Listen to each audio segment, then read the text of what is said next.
నా గొంతుల ప్రాణం ఉన్నంత సేపు మీ అందరికి కూడా ప్రజాసేవ చేస్తా, మీ అందరికి కూడా హాస్పిటల్ సేవ కానీ ఇంకా ఏదైనా సరే ప్రతి సేవ నాకు మంచిగా భగవంతుడు కూడా మంచిగా డబ్బులు ఇచ్చిండు, ఆస్తి ఇచ్చిండు, కొడుకులను ఇచ్చిండు, కోడళ్ళని ఇచ్చిండు.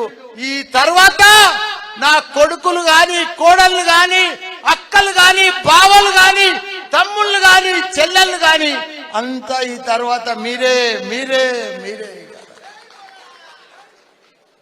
నాకు భద్ర కొడుకు కాదు, మీరే నా కొడుకు. ప్రీతి నా కోడలు కాదు, మీరే నా కోడలు, మీరే నా బిడ్డలు. మీకోసమే సేవ చేస్తానండి. నేనేదో రాజకీయ మాట మాట్లాడతలేను, సినిమా డైలాగ్ కొడతలేను. మీకు రియల్ గా చెప్తున్నాను, నా మనసుతో చెప్తున్నా.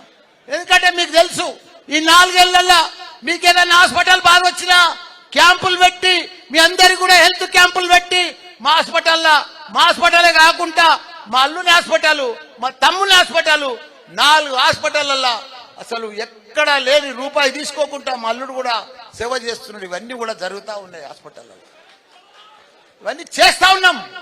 ఇసొంటి లీడర్ దొరకడమ్మా, దొరకడు మల్లన్న సొంటి లీడర్ దొరకడు.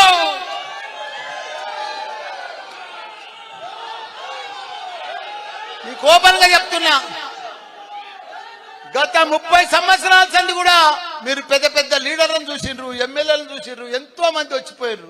కానీ ఇలాంటి మంత్రిని, ఇలాంటి మనిషిని, ఇలాంటి ఎమ్మెల్యేను మీరు చూడలే. ఎందుకంటే పనిచేసే మనుషులం.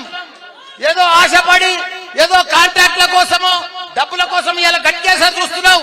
14 ఏళ్ళు అయింది ఆ ఫ్లైఓవర్ ఎవ్వడు ముట్టుకోలే.